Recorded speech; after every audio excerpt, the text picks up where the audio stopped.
It's okay. Off your mind, it's okay. Off your mind, Chai! Now wow, people wey suppose talk truth to power don off mic. And if we talk, now 500,000 they go sama us, call them hate speech. But fear not, Mayegun don come. Him go torchlight every corner, nooks and cranny of all these bad people where they spoil our country.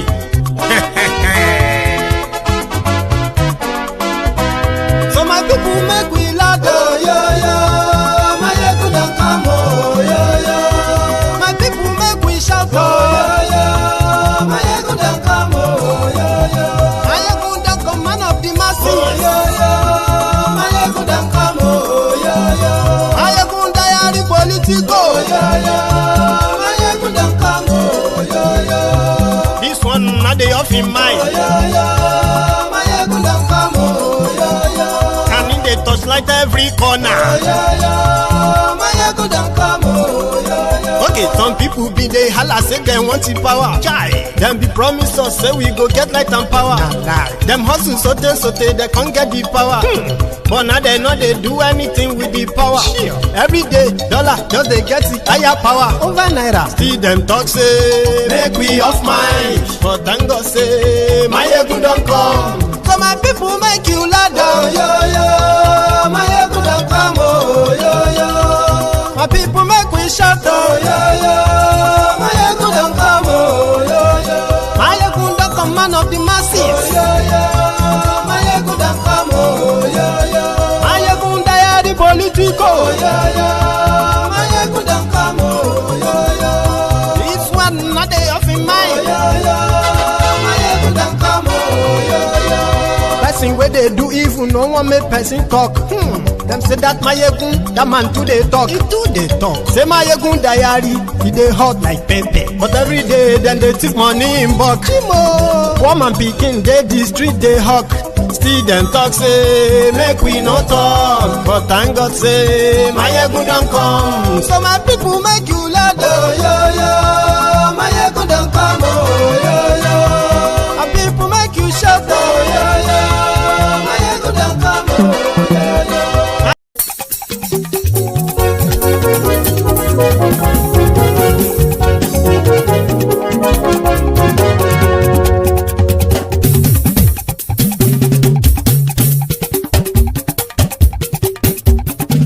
Mayegun làwa mọ̀ làmọ̀ tó dòdòdò. Mayegun diary, na he be number one. Mayegun làwa mọ̀ làmọ̀ tó dòdòdò. Mayegun diary, na he be number one. Mayegun ti dé o, ọ̀rẹ́ ara ìlú. Mayegun diary, na he be number one. Lórí Facebook, lórí YouTube. Mayegun diary, na he be number one. Gbogbo bó ṣe ń lọ ni Mayegun já wa sí. Mayegun diary, na he be number one. Àṣírí ọ̀jẹ̀lú kì í bò níbẹ̀ o. Mayegun diary, na he be number one. Bó bá ṣe é, àní Mayegun máa wí. Mayegun diary, na he be number one. Ó sì tún ṣe eré wàá gbọ́ níbẹ̀ o. Mayegun diary, na he be number one. Mayegun diary, diary politico. Mayegun diary, na he be number one. Godfatherism kò sí lọ́rọ̀ Mayegun. Mayegun diary, na he be number one. Ẹ farabalẹ̀ sẹ́ o kẹgọ́rọ̀ lẹ́nu o. Mayegun diary, na he be number one. Àní Mayegun làwa mọ̀ tó dòdòdò. Mayegun diary, na he be number one.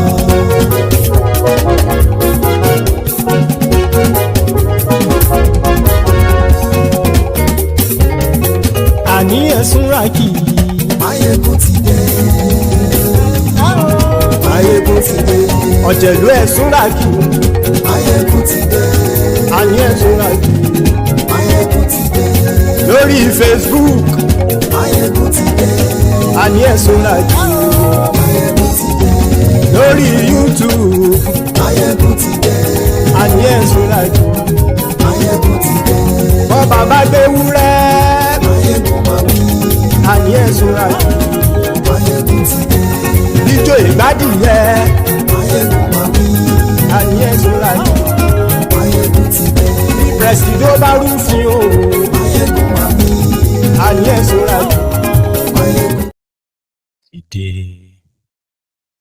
Hello there, brethren. So welcome back. Good morning to you. Good afternoon to you. And a good evening to you as well from wherever you are joining us. It is Máyégún live. And welcome back to those of you who joined us earlier. Consider this as the continuation of what we started this afternoon and what we rested the last night, as the topic continued to bring out more and more and more reactions. Some are threatening, others are advising, while others at the same time are pleading. So tonight, like last night, when it was the turn of Sadeeque Abba, tonight is about another Sadeeque Abba, a northerner who is also a member of the APC. The last 48 hours in Nigeria, since the president of the United States, POTUS, which is President Donald Trump, tweeted about the ongoing killings in Nigeria by the Islamic jihadists. At the same time, indicting the government of APC, of collusion, protecting the terrorists and shielding them from any form of a prosecution or arrest. While the Christians in Nigeria, the Christian communities continue to be, ransacked and invaded. People are being kidnapped. All these records, right? So Tinubu and his gang have been running from pillar to post, from backyard to the front yard, figuring out how to handle Trump, because they said one of the instruments of power is that of leaving aside the element of surprise. Donald Trump is unpredictable. Or should I say, President Trump is like predictably unpredictable. So which means Nigeria, except Nigerian government, right, does something to show to the Americans that indeed they are not protecting the terrorists, not what they are saying. That is, you know what I mean? Except they prove that. So we may wake up tomorrow morning or the morning after or the one after that, right, that America has, struck some target in Nigeria, an action that I believe scared shit out of Tinubu's illegitimate regime in Nigeria. So they have been jumping from pillar to post, running everywhere, running after scatter like the headless chickens. They are pulling propaganda here. They are pulling unity begging there. They are everywhere. But one of them is not really, or some of them are not really on the same plate with Tinubu. These Arewans. They have been the most reactive to all of this.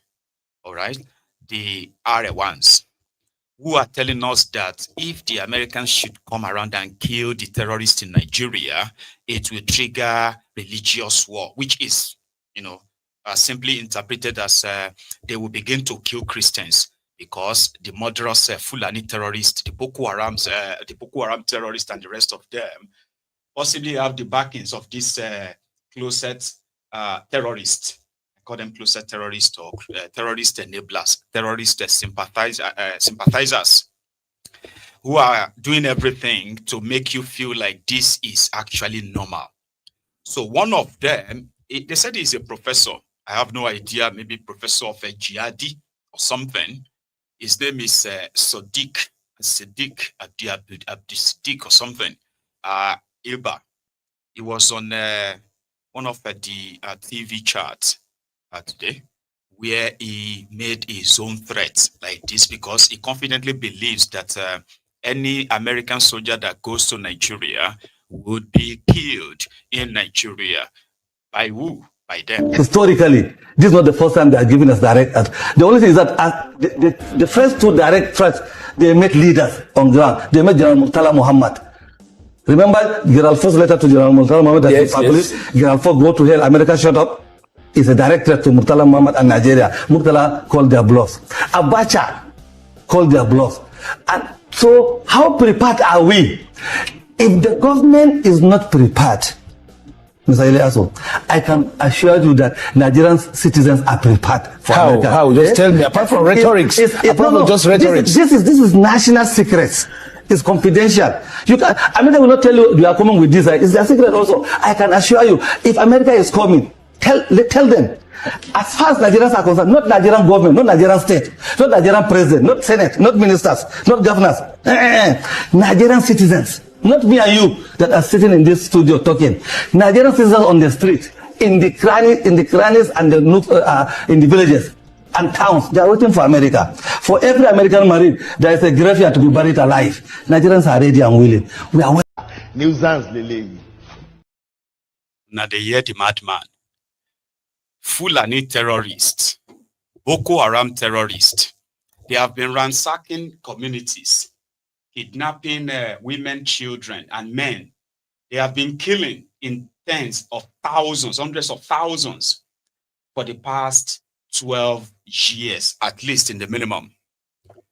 Nigerians that are ready for Americans, which these guys are presenting as coming to invade them, are made to believe that they would then turn around and fight the Americans that said they are coming to, to get the terrorists that are killing them, which they couldn't defend or fight. Now, suddenly, these Nigerians are going to, they are ready.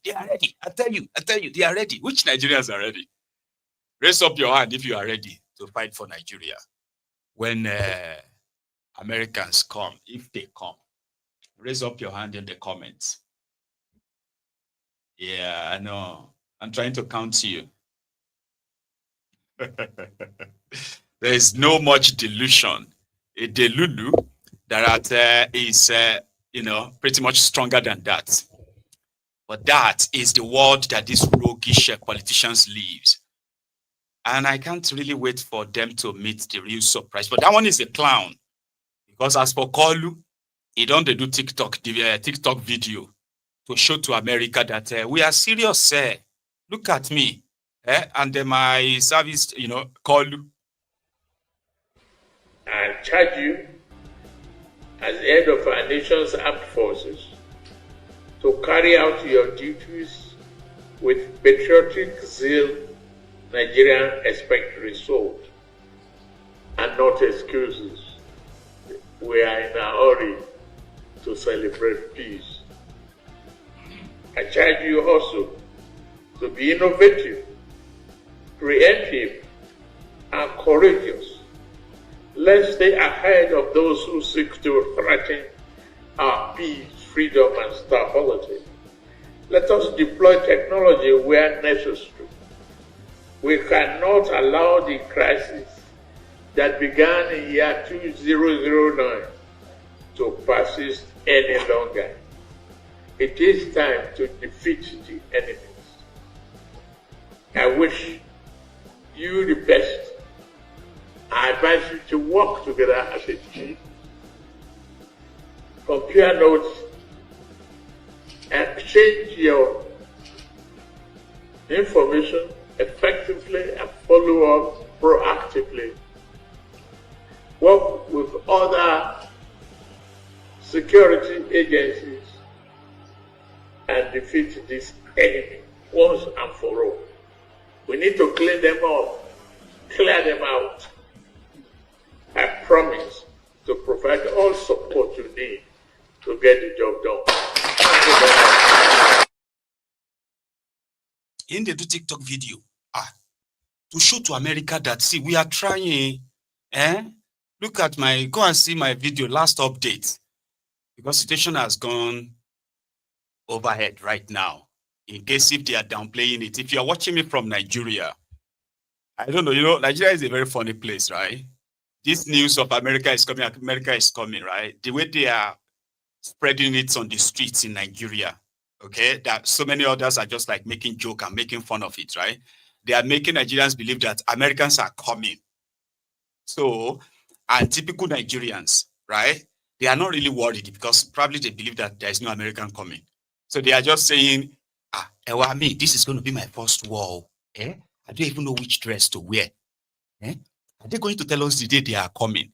So that some of us can dress up in uniform to go and welcome them. They are making jokes of that on the street right now. So as we speak, even the government is confused of how they really want to handle this. Because the guy they are talking to is Donald Trump. Honestly, Nigerians are asking themselves, Omo, hey man, this is my first war. Man, I can't wait. I don't even know what dress to wear. Nigerians. That's those ones who brought it to the social media. I say, what do we should cook for war? I don't even know, maybe Ofen Salah or what did they call them? Pounded jam and egusi.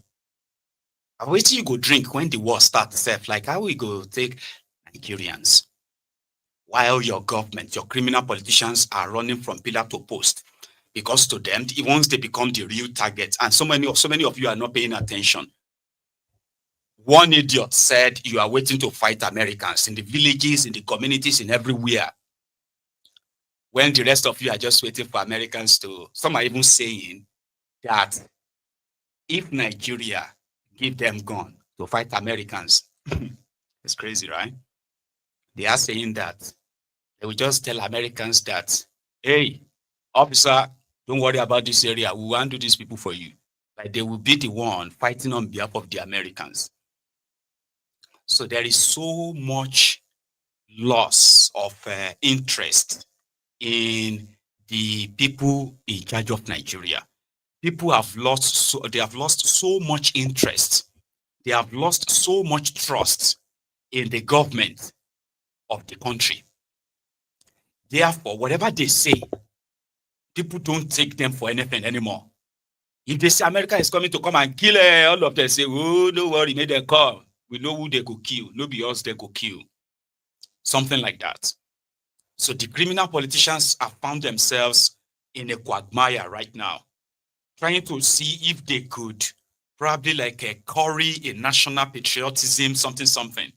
It is not working. People have mentally seceded from Nigeria. And it seems these guys are just finding out. So their best bet right now is to see if this cup, say, Baba, if you can carry this cup over me, or is they are going to drown in it. However, the Arewans granted their own meeting, the Arewa Consultative Forum, and they have categorically rejected Donald Trump's accusation and redesignation of Nigeria as a country of particular concern. They are telling Donald Trump, Americans, that, listen, Nigeria is a sovereign country, which means Nigeria is an independent country. We can do whatever we want, right? And it is none of Americans' business. So this Arewa Consultative Forum now are now saying, because of what is going on now, they don't know how serious this is going to get. So they are now championing national unity. So make all of us come together and tell America that we are friends, we have no problem, we're not killing ourselves. And I'm like, Afa, Yawiri, can you go to Yewata and call the people of Yewata to come to you and do national unity and say they are not being killed when they saw those who killed them and they knew where they came from and they knew what the Nigerian government did in ignoring them? Can you walk to those communities from Zamfara to Plateau, to Benue, to even Adamawa, Jobel, to Kaduna, to Katsina, to Sokoto? These are even like Sharia north as well.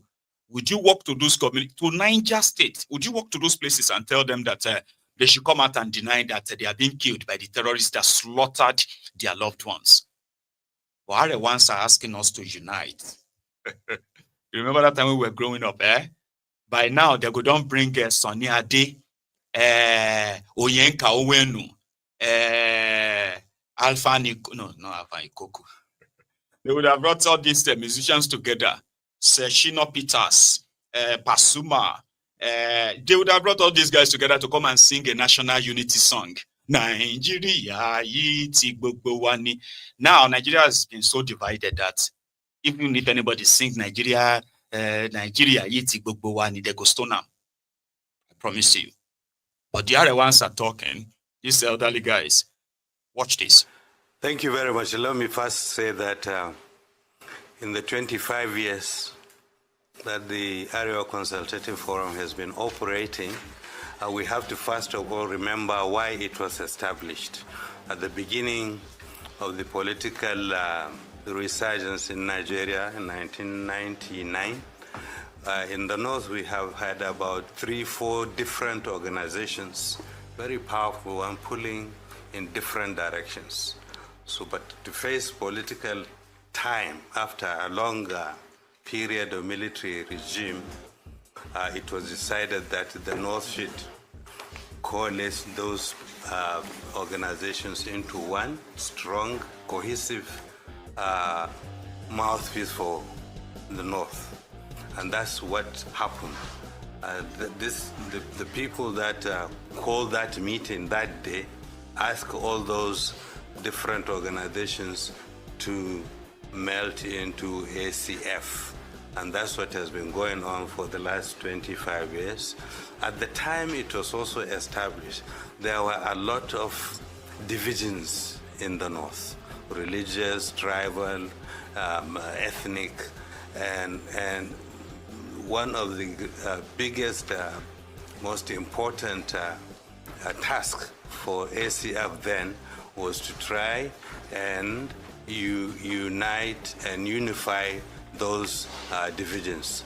And I must tell you that we are quite proud to say over the years we have had a lot of, we have recorded a lot of achievements.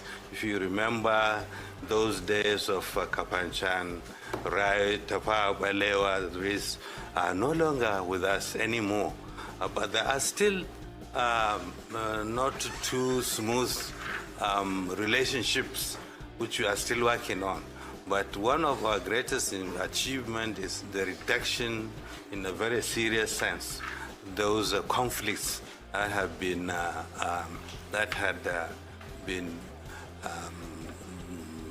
bothering us. Now, afterwards, the resurgence, of course, the appearance of the Boko Haram, it started as a religious problem, but then spread out. It was not then in our own control to safeguard the lives and properties. That's the task of the federal government and the military and the security agencies. But still then, we kept talking to the leaders at all levels so that our people can understand and what to do to reduce such harsh effects that we had been going through. I'm glad, Benny, you mentioned how that had, the last 15 years, had brought our position to this nearly pathetic situation. But we used to be very, very prosperous, outgoing, progressive. We used to be very, very industrious, but factors both that are our own fault in the North and outside influenced had combined to, at a time when we are least capable of pushing back, to further deteriorate our àmọ́ ọ̀rọ̀ tẹ́ gbé kalẹ̀ yìí ó dàbí ọ̀rọ̀ ẹni tí ọpọlọ rẹ̀ yòrò tàbí ẹni tí Ọlọ́run fi síbi aláṣà àwọn ọpọlọ rẹ̀ bí ọpọlọ ikú ó jọ ọmọ bẹ́ẹ̀ tọpọlọ rẹ̀ ò tó nǹkan rárá tàbí ètò wà ń bẹ kó má tiẹ̀ wúlò mọ́ rárá. And so that they use takia to deceive the gullible. I am not laying the entire blame of the security infrastructural collapse in northern Nigeria and in Nigeria generally. I am not laying it solely on their doorstep, no. But they played a very huge role in how everything got to this level. I may not be able to explain all of that right now because of our time. But there is something. All these years, they have been busy covering this madness up based on how much benefit they are getting from the system. Now, two tweets from Donald Trump triggered all of this. All this shalaye, all this explanation. We love ourselves. We love our neighbors. We used to live in peace. Yes, you used to live in peace because as broken as Nigeria was, there was not a government or a party that solely supports terrorism like APC, Egbekegbe. Never. As corrupt and as broken as Nigeria was, APC, Egbekegbe, is the only political party that is not only funding terrorism, they are rehabilitating who they call the repentant terrorists, expending billions and trillions on defense. And yet, the more they spend, the more people die. They are the architect of non-kinetic. Non-kinetic, that means don't shoot them. Let us talk to them. Let us listen to their grievances. They were deceiving people that this fight was a farmers' others clashes. Do you realize that when they now brought in when they realized that they couldn't use farmers' others anymore because those who are killing the people in the middle of the night, they have no cows. They are on their bikes. They are with different, they mounted machine guns on trucks. These are like terrorists, full-time terrorists. They now changed name. They didn't want to call them terrorists. They started calling them bandits, Fulani bandits. Well, they won't even call them Fulani bandits. They said they are bandits. On the one hand, they will tell us that they are not from Nigeria. On the second hand, they will want us to give them our land because they want land. And we ask them, land for what again? Is it land where they will park and build their camps, where people will be going to pay their ransoms? Because these ones have no cows. They say Nigeria will buy cows for them. Nigeria will build ranches for them. So what will happen to their guns? Nobody is telling us, right? Until Donald Trump says your government is behind terrorism. Everybody, they begin to explain and they para at the same time. Let that man finish what he's saying. Ourselves first, before we rushed out. I would have also thought that those who had made this complaint had gone to the United Nations instead of the United States of America. We are not a colony of the United States. We do not owe the United States any explanation as to how we run our domestic affairs. What we are doing, however, is to make sure that the world understands the true nature of this conflict. There are so many conflicts in Nigeria. You can easily put a picture and emphasize it. But as to this particular, all of us here, because we are Nigerians, we know that is not true. First, we know also in the last 15 years, the conflict in the Northeast, Boko Haram, is not targeted to Christians, is not targeted to Muslims. These are insurgents who want to make headlines every day. In doing so, they don't care whether they kill a Muslim or a Christian. But they are operating in a predominantly Muslim area, so their victims are predominantly Muslims. Of course, they are Christian, but for an insurgent, he doesn't care whether he kills a Muslim or a Christian. But like the population, obviously, there are more victims that are Muslims than no. Then you move towards the northwest, which was enjoying quite a peaceful time until this bandits started their operation. Now, we can only propagate to our people how best to protect and safeguard their families, their villages, their communities, while we, at the same time, consistently have been talking to the federal government as to the necessity for them to nip the thing in the bud before it spread. It started like a joke in Zamfara, Sokoto, Katsina, now Kebbi and Niger is moving. By the time it's now in Katsina, by the time it gets to Kano, which is next to Jigawa, where I come from, Yobe is quite close. So if government does not take proper, immediate action to stop this, very soon the whole of the northern region is going to be covered with these insurgency. The north central is infested also. And we have always been wondering that the Nigerian military that had fought in Korea, had fought all over the world, has gone to West Africa and sorted them out, had not been able to sort our own problems for 15 years. Now, I understand that there is a difference between an enemy that you can fight face to face and urban guerrilla situation. But we still need to, I think, to put more effort from all of us, but especially from those that are in a position to stop the thing from spreading. And that's what our wishes, our hopes, and I hope that the recent changes in the... So that's their own position. Nigeria is an independent country, is a sovereign country. It could take care of its own. They expect the federal government to do their job and they provide the security, but they have not.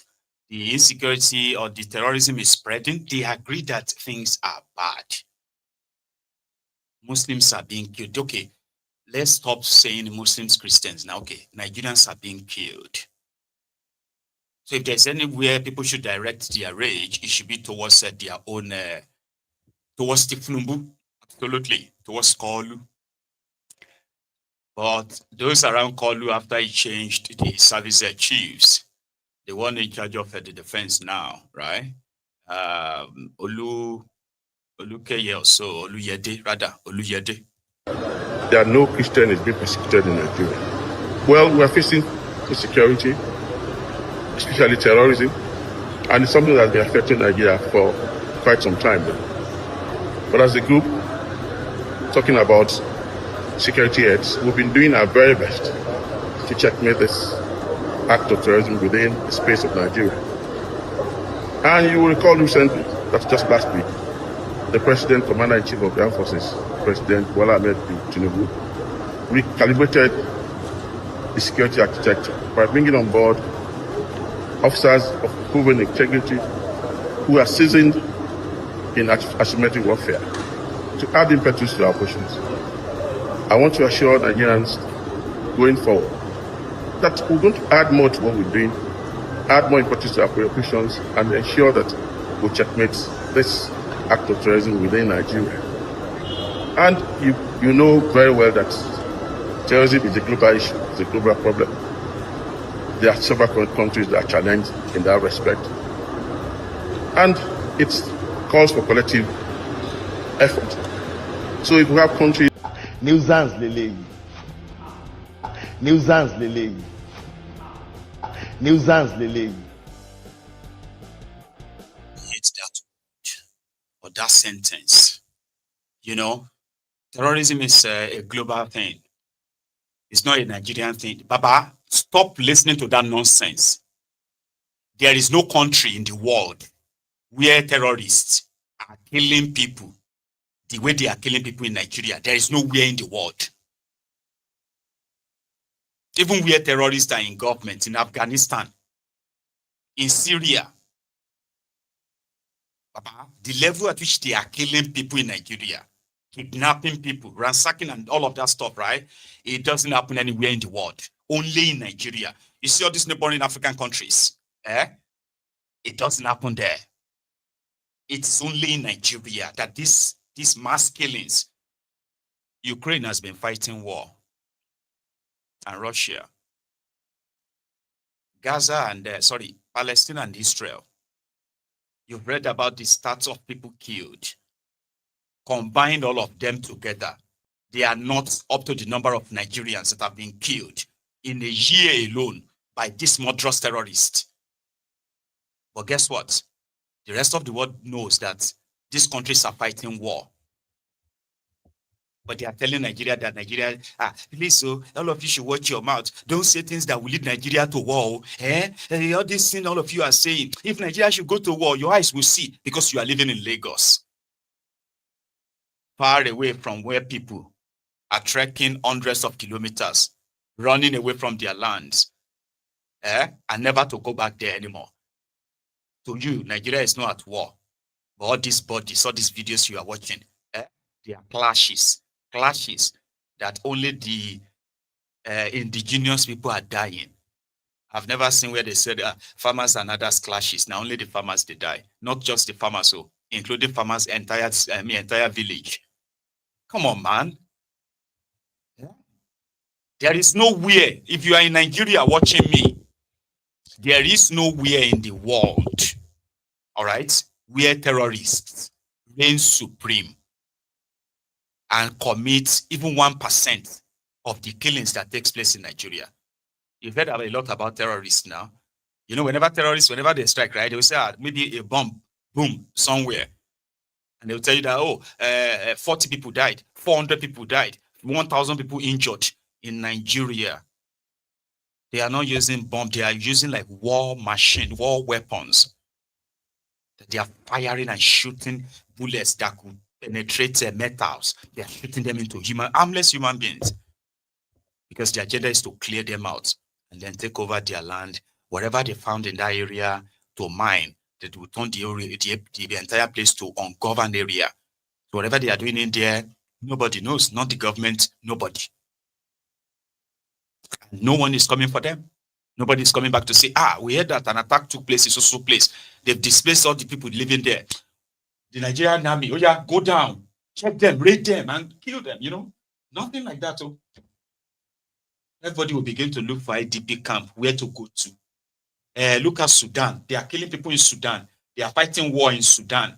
Didn't you know about Sudan now, Abi? There is Sudan in Nigeria. Yeah.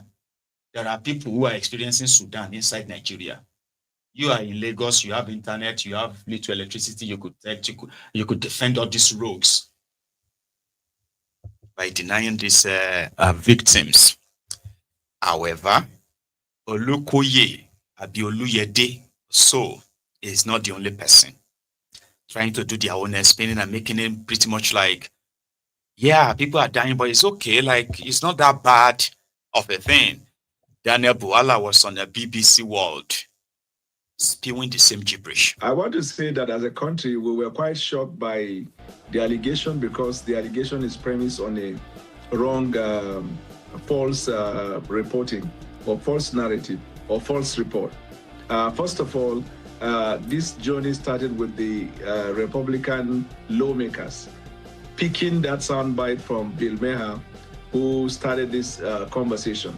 But they relied on two reports because we see that over time, they keep shoveling those things on their social media platforms. The first report is from Inter-Society Civil Liberties and Human Rights, and the second report is on Observatory for Religious Freedom in Africa. These two reports, in their very constituents, they indicated that there is a killing of both Christians, Muslims, and non-Christian and non-Muslims. So how they concluded, even though the raw data and the analysis of the data suggests that there is no genocide, how they concluded their report by saying there is a genocide is quite intriguing.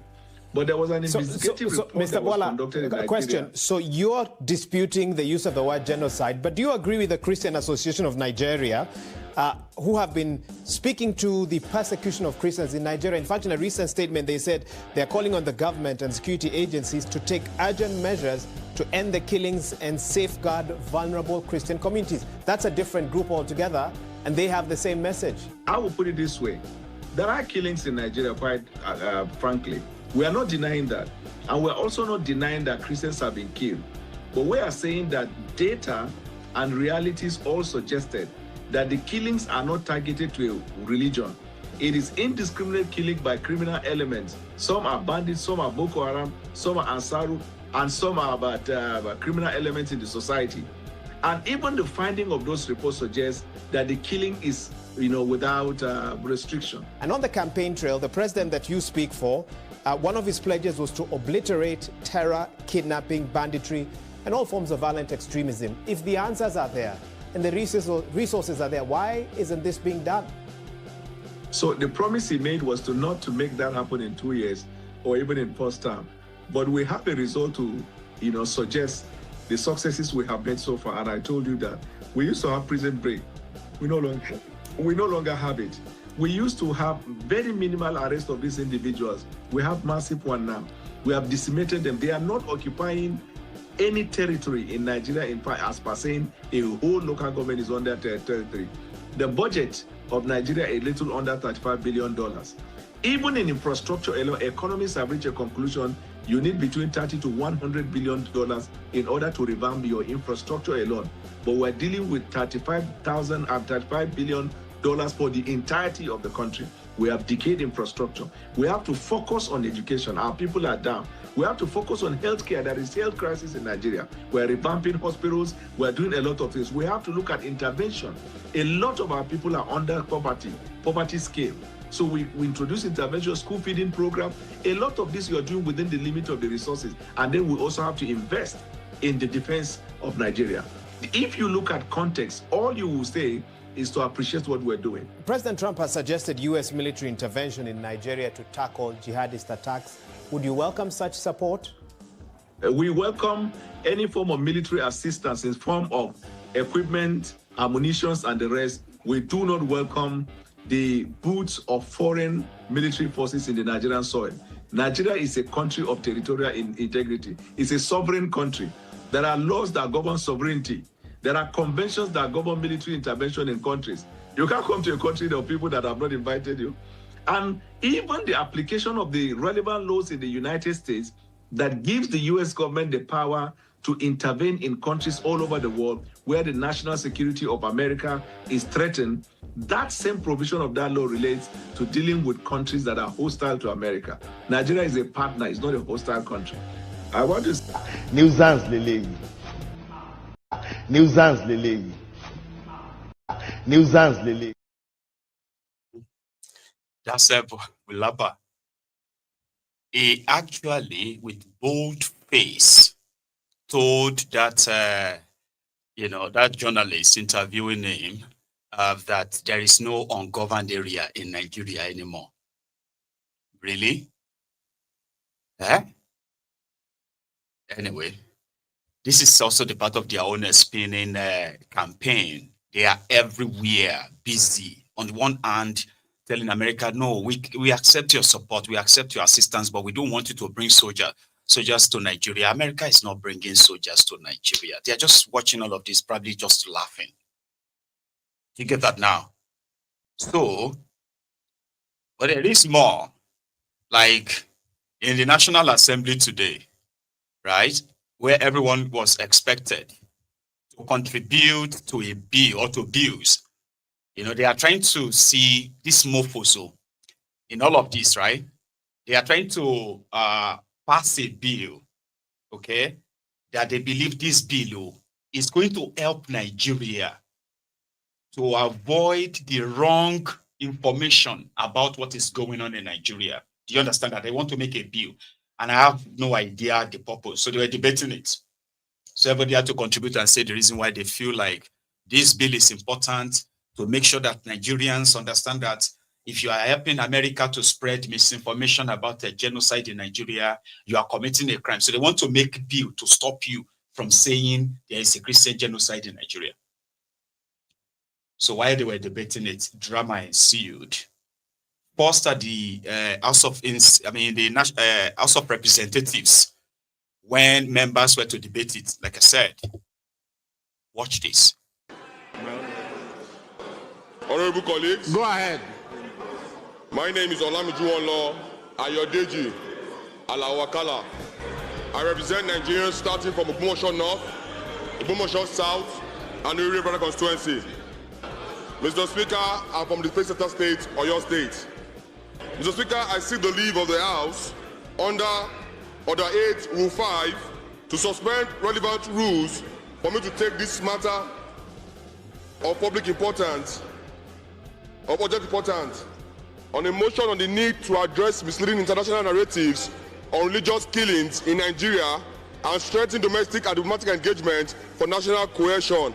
I so move, Mr. Speaker. Shagaya, second. Thank you very much, Mr. Speaker. My highly respected colleagues, I remain Honorable Mukhtar Tolani Shagaya, and I represent Nigerians starting from Ilorin West, Asa, Federal Constituency of Kwara State. Mr. Speaker, I rise to second the first leg of this all-important motion moved by my friend and brother, Honorable Akala. I so second. Thank you very much. Those in support of the first leg of the motion say aye. Those against say nay. The ayes have it. Those in support of the second leg of the motion say aye. Point of order. Those in support of the second leg say aye. Point of order. Order, Mr. Speaker. Point of order. Order, Mr. Speaker. Those in support of the second leg of the motion say aye. Those against say nay. The ayes have it. The floor is yours. Order. The floor is yours. Order, Mr. Speaker. Order, Mr. Speaker. We cannot overrule now.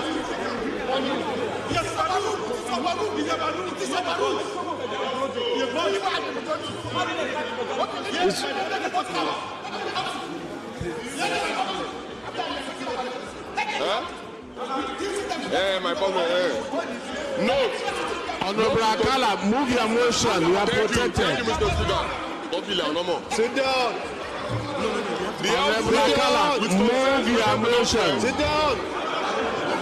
My United States. Sit down. Sit down.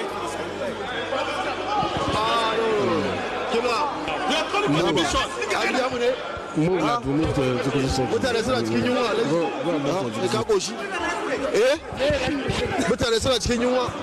Honorable members. Honorable members, I think there is something bothering you want to discuss.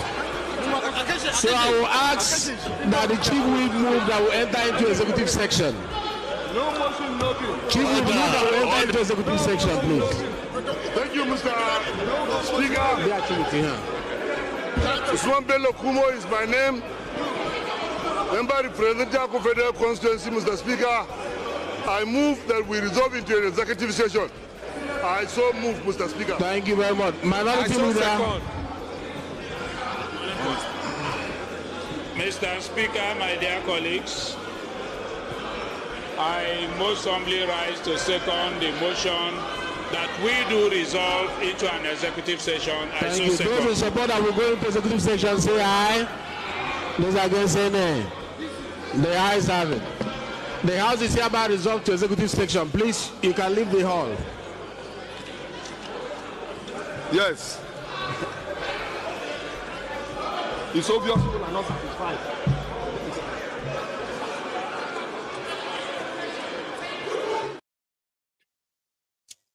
They are not making laws.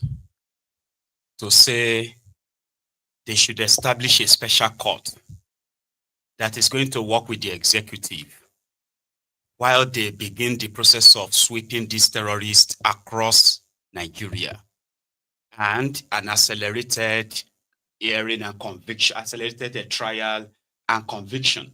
They were not discussing that. Okay, their own reaction to this new development is to see how to gag Nigerians. But they were making laws, bill, to criminalize it for you, that if you are caught saying there is a Christian genocide in Nigeria, as a Nigerian, you will be committing a crime. That's what they are discussing. Yeah, that's the bill they want to pass. Misinformation, international misleading information, this blah, de blah, de blah. It's going to cause religious crisis in Nigeria. So, in order to stop it, it is not to tackle this terrorist head-on and deal with it. No, it is to deal with you that is talking, because you are spreading misinformation. Everything you are saying is going to cause problem in Nigeria. Don't you enjoy this peace that we have in Nigeria? Graveyard peace. Then their senior colleagues, the Senate, they also had their own episode too. So what happened? Akpabiole said, people asking him to comment on this Donald Trump statement, they want to put him in trouble, and he doesn't want Donald Trump trouble. The Senate President of Nigeria. Meaning they have nothing to do for you. The other one said, I'm not afraid of him. I am a Nigerian. We are a sovereign nation. De blah, de blah. In the face of all of this. They still have no idea how to end this.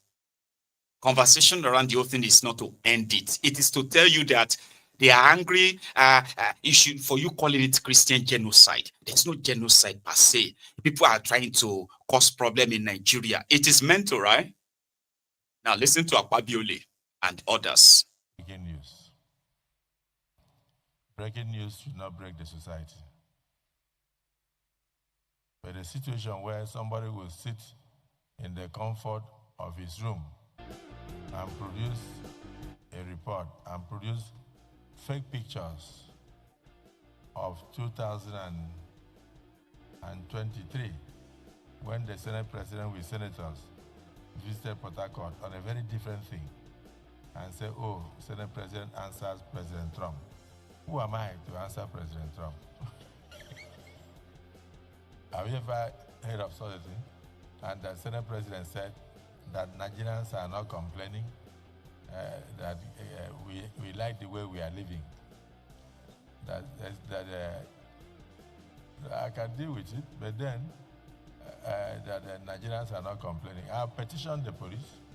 I've also petitioned the DSS. The comment is in order.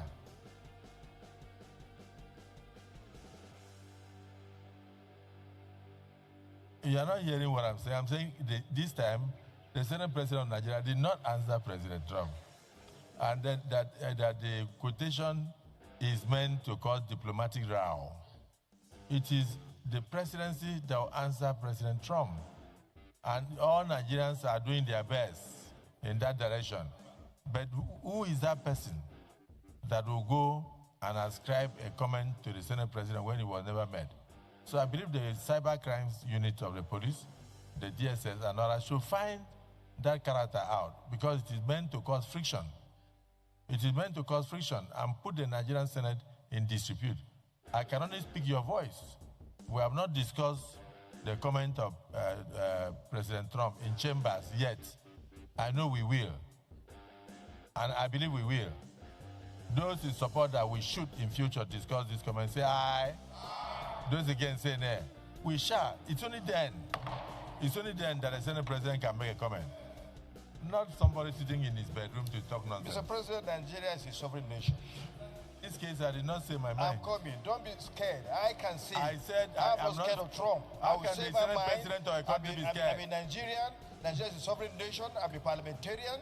I'm a deputy the president. I can speak on behalf of Nigeria. I'm not scared of Trump. But do not allow others to speak for you. Don't be scared of Trump. Get you something. can say your mind about Trump. Get something. We are a sovereign nation. But get something. Don't allow people to ascribe what you did not say to you. You did wrong, but you didn't say it. That's correct. You didn't say it. Yes. But what I'm saying is that you shouldn't be scared of saying anything. No. If you want me to say it now, I will try to say. We are not scared of Trump. I will say, but then listen. We are a sovereign nation. We are not scared of Trump. I can only say what is discussed. And he's saying lies about our country. What he's saying about our country is not correct, and we have the right to dispute what he said. Clark, please delete what the Deputy Senate President has said. He spoke out of tune.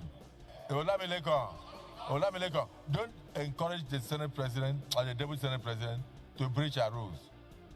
That's not the issue in discussion. Bring the section of the act.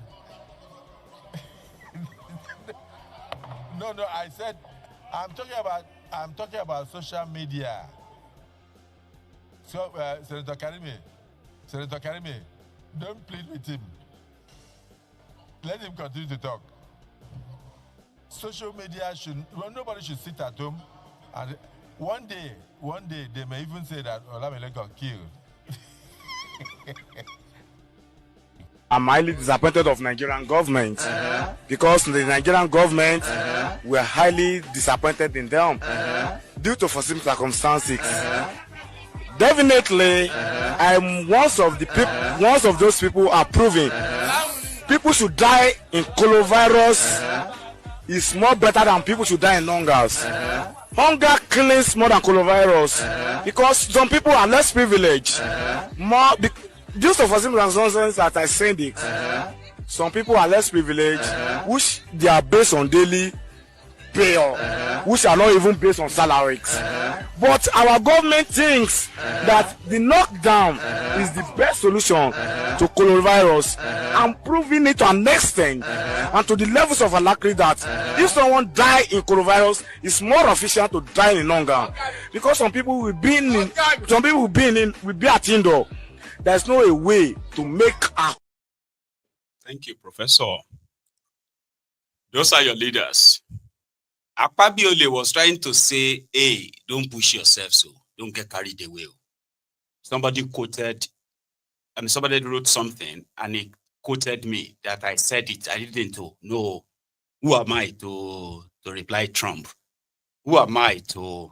Is there making himself clear because somehow, Akpabiole, who is also a very good sycophant, right? When it comes to Koolu, even Bokuwari back then, right? Understands the game of sycophancy. Here you get. A couple that say, if they push you, allow you not push yourself. Because small time now, this whole noise go calm down. Now only you go on the run 1,000 meters inside your living room. So calm down. You don't have to let anybody put anything in your mouth because that guy in that White House, Donald Trump, if you have been observing or not what people are writing about him, but like you have observed him very close, if you should see a kind of like a quote that is not debunked and it's coming from number 3 man in Nigeria, number Kiniko man in Nigeria, it will take it serious. So that one that is doing, I am a parliamentarian. I'm a Nigerian. Nigeria is a sovereign nation. The way in Nigeria will take enter charge from there to Libya. If you dress like a woman, enter Morocco, all the way to wherever they can get them private jets that will then fly them to God knows where. So they beat your chest anyhow. When he won't stop, they said, leave him, let him keep talking, Bunch of criminals, if you want to ask me. They are not there to discuss or more. Listen, this issue is embarrassing alone. Now we need to actually help the executives now. Okay, the executive, let's discuss with them. We have developed some bills that we can work with them. Like for real for now, that people can say, oh, okay, let's see what they want to do. And then instead of calling for peace meeting with the terrorists, they are just going to march them straight to a special cell, Guantanamo Bay, Sambisa Bay. No, Sambisa Bay. They will call it Sambisa Bay. That will be the place that all the terrorist tactics that are captured will be executed. When they execute them, they can use their the shred of their, what have you, as manure to plant, you know, to kind of like plant a farm inside the Sambisa. You get what I mean now? So they are not doing any of that because they are as scared as many of you. That is why you see them allocate so many security men to themselves, despite buying themselves expensive, bulletproof automobiles just to feel safe. But they know they are not safe in a country that they themselves know what is going on, right? But they are still not ready or willing to do anything. Those Trump effects, since the last 2 days, Baba, everybody is trying to prove something. Everybody is trying to kind of like say, no, Nigeria is working to end this. But here is a reminder that will tell you why and how we got to this stage. Remember this man is a former defense minister. Some few years ago, I warned that the armed forces are either not capable or unwilling to protect us, and that we must defend ourselves. The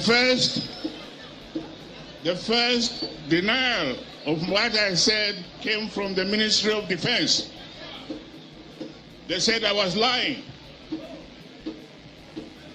And they set up a kangaroo board of inquiry to investigate the truth or otherwise of what I spoke. And they invited me to come and testify. I did not go. They wrote that report which said that I was only speculating, that there was no evidence. And now there is evidence. The whole country now is being run and overrun. They are trying to recolonize us and take over our land. Can I allow you to defend yourselves? Your Majesty, you heard what they've said. You must then unite our people. A lot of the attacks that I got was from our people. They said I told them to defend themselves. I didn't give them arms. I will not give you arms. Find out how these people who have it got it.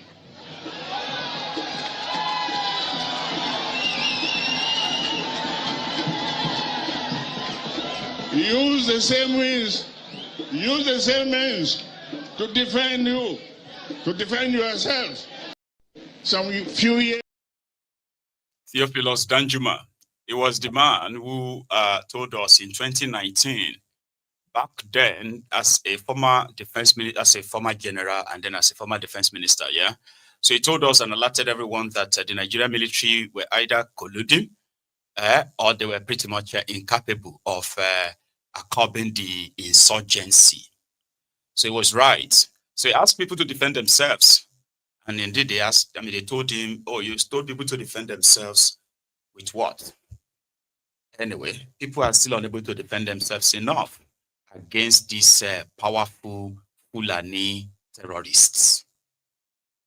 Then you have the Kanuri, Boko Haram terrorists, and the Tuareg, Janjaweed from the Sahel terrorists. You have ISWAP, you have Lakurawa, you have Bamuda. There are many operating in northern part of Nigeria and recruiting so many young people into their fold, expanding.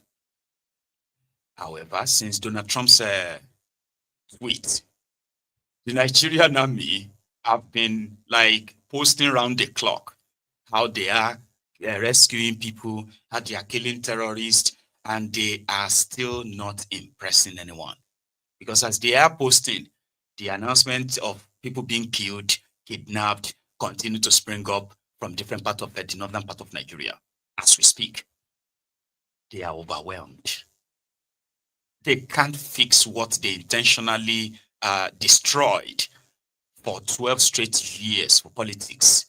They can't fix that in 4 days or 3 days. 72 hours will complete tomorrow. And I hope that won't be the news of somewhere has been struck by the Americans, which will change the entire conversation going forward, right? Well, the Nigerian army posted this.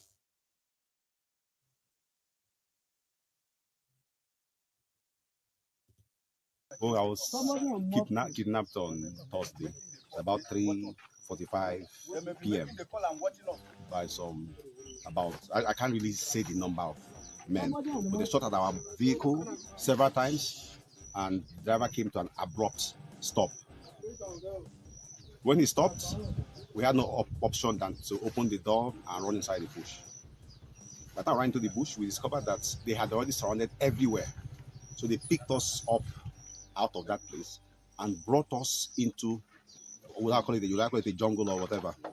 We walked a very long distance that took us hours. And since that Thursday, we've been moving from one place to the other. Me and this woman, we are 13 in number. Yes, we're in 2 vehicles. We're 13 in all. So they took us to a very great distance. That happened on a daily basis. Twice on a daily basis, we move and change positions. They've always felt as if they've been feeling very uneasy and uncomfortable.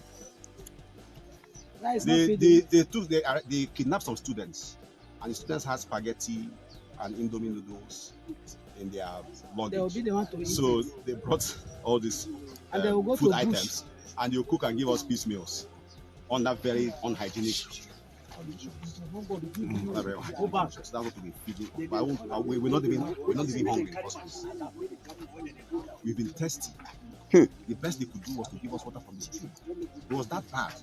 We were covering a long distance. You can see I'm sweating now. This is how we sweat on a daily basis. Twice a day we sweat like this. So we need water so much. They end up giving us water from the stream.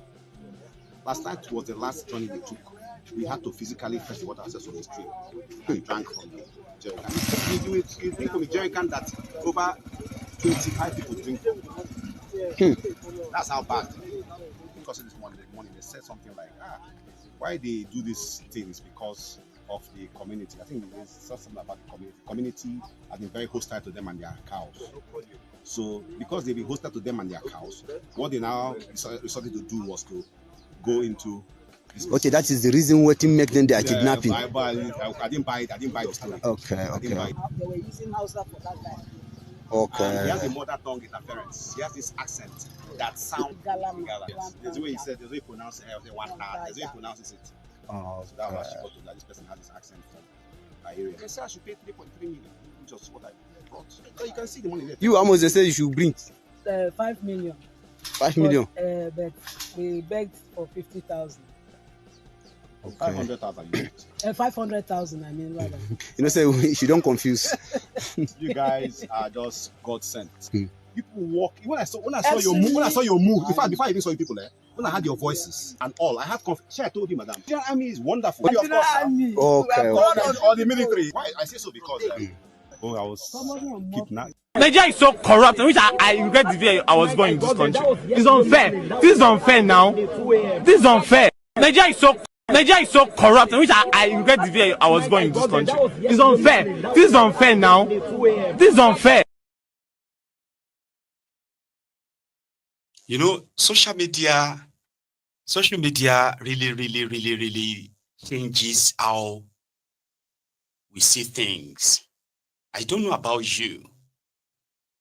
Yeah. Like, most of the things we know today, they take extra level of sort of like a connection, close circle, before you could know them back in the days. You get what I mean? But right now, we just access all of them, and you can easily just see through. And, you know, I don't know. So a lot of people felt like that was a staged rescue. You know, the woman said they collected 45,000 naira from her, even though they demanded 5 million. The other man seemed to act well, like, you know, his story seemed straight. It's just that 13 people were kidnapped, but they didn't tell us what happened to the rest of them, if they were like rescued. So the woman paid 45,000 naira, but no, he said no, 500. Oh yeah, 500,000. That's how much I paid them. That's how much they collected. I like you, they want a mini. Fulani terrorists kidnap you. They don't beat you, kill people beside you. And you finally pay them money. And you can't like be like, say, now 45,000, 500,000 naira. Anyway, I am not downplaying anybody's experience. So it is just that sometimes, right? You know, there is no real trust. Trust is a break. To trust anything about APC, Egbe right now, Baba, come on, now by connection, no. Do you get what I mean? Like to see anybody truthful and trustworthy working inside this Tinubu's regime in that contraption, all, you know, institutions have been completely compromised. So to find anybody reliable, truthful and trustworthy in that contraption, now by connection, no, now by, in fact, because we say just connection, no, divine connection. Do you know what is called divine connection? Now, one kind of connection we say it's called no human contact. So you tell me how easy you can find one. So that is also the effect of Donald Trump's tweet. To answer your question, my brother, or Felix, Festus, rather. How are you, by the way, Festy? How is work? Really good to hear from you, though. So, did it have to take Trump to announce the killings of Christians that many Nigerians have been alarming, right? Before Nigeria start acting up? And the ridicule, disgraced country, now disgraced country. That's what Donald Trump referred to Nigeria as, right? And then he once called Nigeria a shithole. Remember? That trended for like a few years before Donald Trump returned. Now it is now disgraced country. Nigeria, a whole Nigeria. Do you understand what Nigeria used to be? Yeah? That's why today, most of you are like Nigerians outside Nigeria. You are mostly living on old glory, that you are mostly like saddled with all these bad stories, all these developments in that contraption. Remember back in the days when everybody was like, okay, I wasn't abroad, so I'm just using my imagination, right? That time when you have a lot to talk about Nigerians, how Nigerians were this, Nigerians were that, you know, like that stuff. All of that is gone now, sadly. So yeah, no thanks to APC. A decade of retrogression. That's what they have been. A decade of retrogression. A decade in the life of a generation stolen from them. And the generation they are stealing it from, they've stolen that from. They have no idea that they've stolen their future. They are currently stealing the next one right now. So if they have the chance of staying in power for the next decade, God knows the name, another guy, you know, what president will refer Nigeria to us, right? I don't know. Like, it is a shame. Now, the opposition, who are meant to probably be like telling the truth as well, again, because of the way Nigeria is, where they love to pretend as well, okay? But this is a very complex one. Let me tell you how complex it seems, right? It's a straightforward thing, though. Fulani terrorists and other terrorists are killing Nigerians. That's criminal. They should be killed so that people who are displaced can return back to their homes. They can return back to and rebuild their lives with the support of government. That is a very straightforward thing, right? But some people are saying, no, you can't do that. Why? Because you said that you only talk about the Christians. You didn't talk about the Muslims that are killed. I said, okay, did you talk about the Muslims killed? Well, I didn't talk about the Muslims killed, but why are you talking about the Christians killed and you are not talking about Muslims killed? So I'm talking about Christians killed. You should be talking about the Muslims killed, right? Okay, you know what? Okay, fine. Let's settle it. Christians and Muslims are being killed. In fact, those who have no religion have been killed. Who is killing them? Fulani terrorists. We use that, right? And Boko Haram terrorists. So we agree, right? Great. Now let's go after them and clear them out and kill them. And then they say, no. If you go out and kill them now, you are going to cause religious war. What? What are you talking about? Like, didn't we just agree just a moment ago that these people who are killing these Nigerians have to be killed? Yeah, but not like that. Let us negotiate with them. Let us. This is the situation. This is a problem. Because everybody trying to grandstand and then pretend. So for the opposition, if they decide that, okay, yes, they are killing Christians, they are killing Muslims, we need to go and kill them and all of that. There is a Christian genocide in Nigeria. There is a Muslim genocide in Nigeria. There is a genocide of Nigerians in Nigeria. Ethnic cleansing is going on in Nigeria. We stand with Nigerians. No. The jihadists in northern Nigeria, the ones that are yet to be carrying guns, those ones with phones and internet, the ones they believe are very powerful enough to probably reject Tinubu and come to them, they will be on the bad book. So they have to deny it. This is supposed to be the spokesperson for their coalition. Now listen, he categorically denied any Christian genocide in Nigeria or any genocide at all. A country that is not at war and thousands of people are being killed. Just like that. Come on, man. Opposition. A religious lens. To what extent? Because there are misgivings. Naturally, from a different political prism that you are standing different from this government, and you can see the situation differently. But the conversation here, the truth that we need to tell ourselves, and that those of us who believe that the U.S. president is not particularly very polite in his use of language, and he doesn't respect other people. It's called Nigeria a now disgraced country. I disagree totally with that kind of statement. Absolutely. And as a Nigerian, I take an exception to those kind of... Just for a moment. And when he said in his first term, the way he described Africa and some part of this world as a word that we can use on television here, I mean, those are impolite words of a leader of an advanced world on painting the rest of the world. But we need to introspect as a people, either in the opposition or in the ruling party, to ask ourselves the stark reality and the truth. That really, and it's interesting that you are from Kwara. Kwara recently started bearing the brunt of some kind of insurgency described as banditry. Is it true that one would describe this kind of thing as a genocide, either on a people or in a particular faith? No. It's not. It's difficult. Is it correct? It is not correct.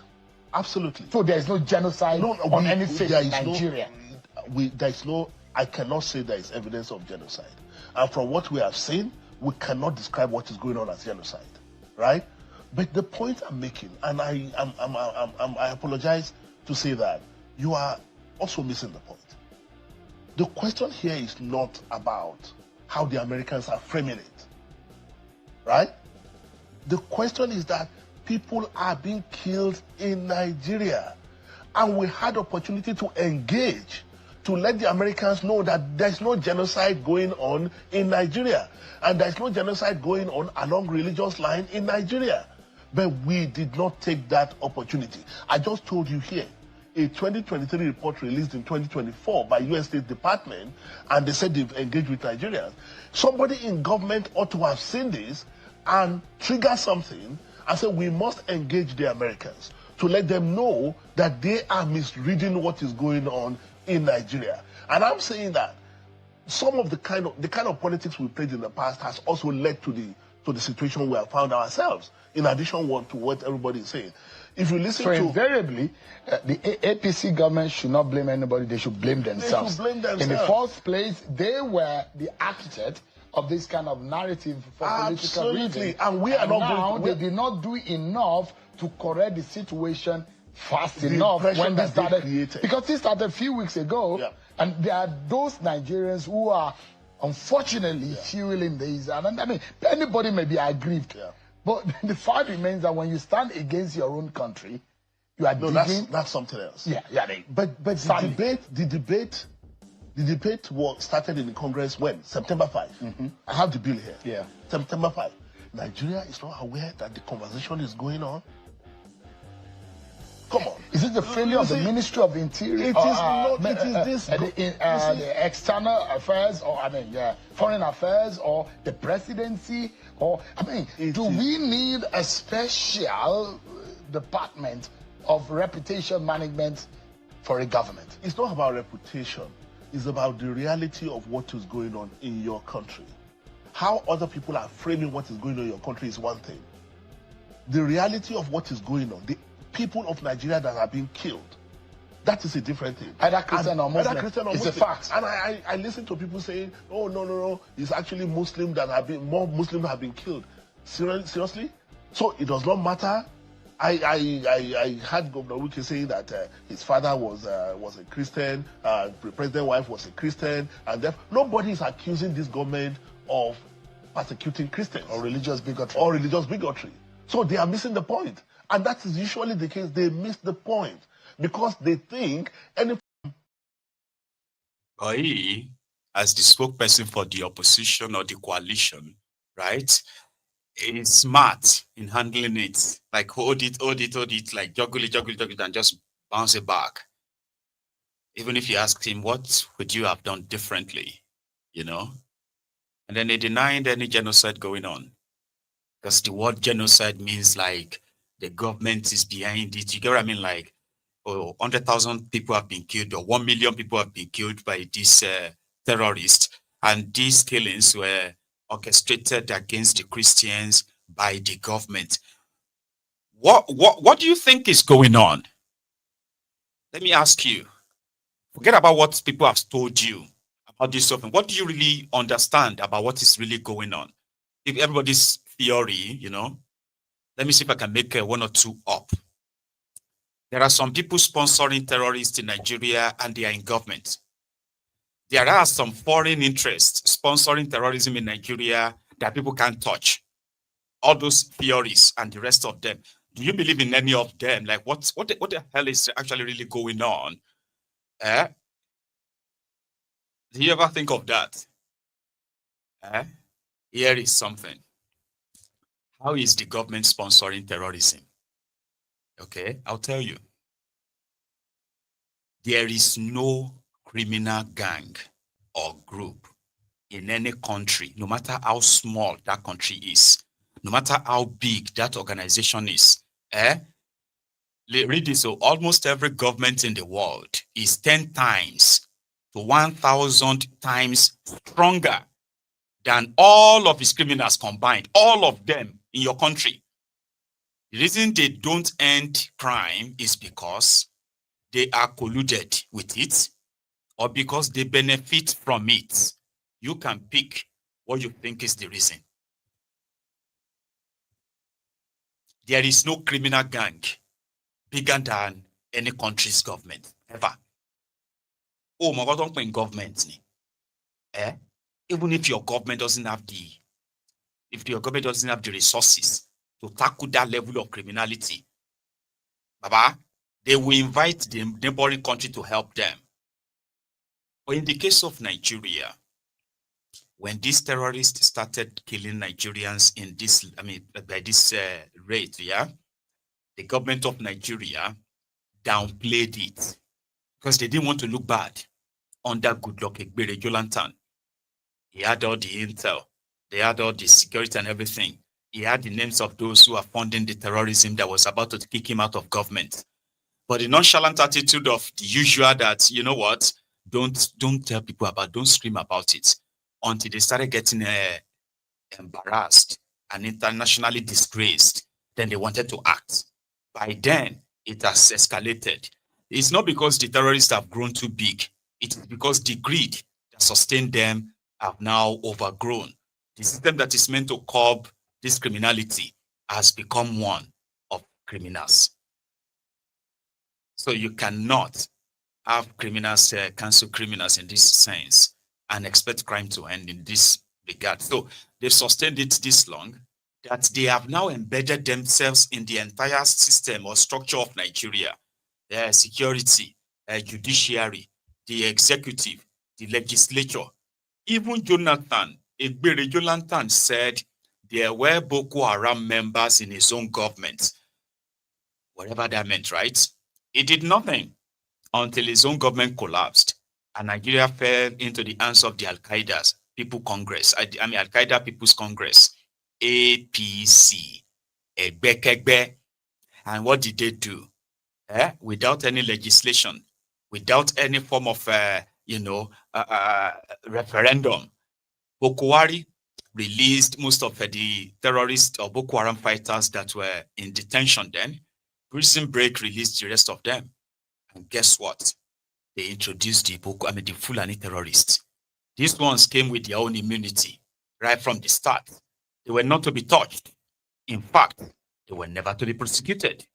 Communities that rose and fought the early Fulani terrorists, right? They have these sad stories to tell of how the government dealt with them for standing out to these terrorists at the early stage. The Fulani terrorists continued to advance while the government of Nigeria watched them kill Nigerians. What did they do? They started blaming Nigerians for Fulani phobia. The Nigerians are being incited against the Fulani, and that incitement is going to cause national problems. The killings continued. The mass kidnappings continued. Not only Boko Haram was now like a kidnapping school children. Fulani terrorists also kidnapped their school children in Yobe State. There were so many of these ridiculous things happened, right? And even when the security agents arrest any of them, they ended up being released, freed, right? Boko Haram's government was no longer going after Boko Haram. They started what they called Operation Safe Corridor. That was the program put in place by the Nigerian army to release repentant Boko Haram fighters.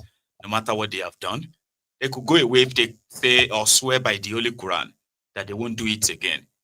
Don't forget, the Fulani terrorists continue to advance, while Nigerian government, they were using the executive order to see if they could take people's lands. They were telling people that the reason for the killings was because of climate change. The Fulanis needed to feed their cows. Until the cows started disappearing, it was no longer about cows. It was about land. And this time around, they would take the land and have the land, whatever it takes. While the terrorists continue to invade so many vulnerable communities, poor people being slaughtered, their communities being burned down. Boko Haram's APC government in Abuja, they were busy enacting laws in order to make all the waterways in Nigeria become the sole,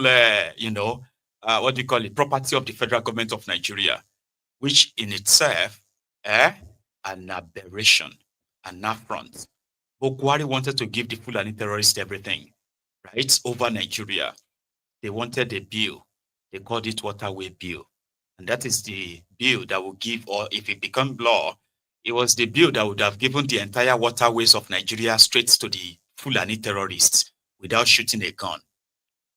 That legislation died because how could you say that every water in Nigeria, from the river bank like this, or water bank, and 10 miles from that river bank will belong to the government of Nigeria? Meaning those of you who have your homes, right, 5 miles away from any water or river or ocean, you have to consider, you have to leave your land for them. And these lands will be the ones they will relocate and resettle these Fulani terrorists from God knows where. This was revealed, like, people reacted. They couldn't pull it through. They just left them to keep killing us. Kill them as much as possible. Tinubu came. He is also offering the same thing. In Yewata, where they slaughtered over 250 people, including women and children, right? Tinubu couldn't go there because there was no road to the place. However, when he met with those imported victims to his Makurdi's meeting, right? Tinubu told them that there is enough land to go around, repeating the same thing that Buhari did all his life until his miserable death. Tinubu said the same thing to them.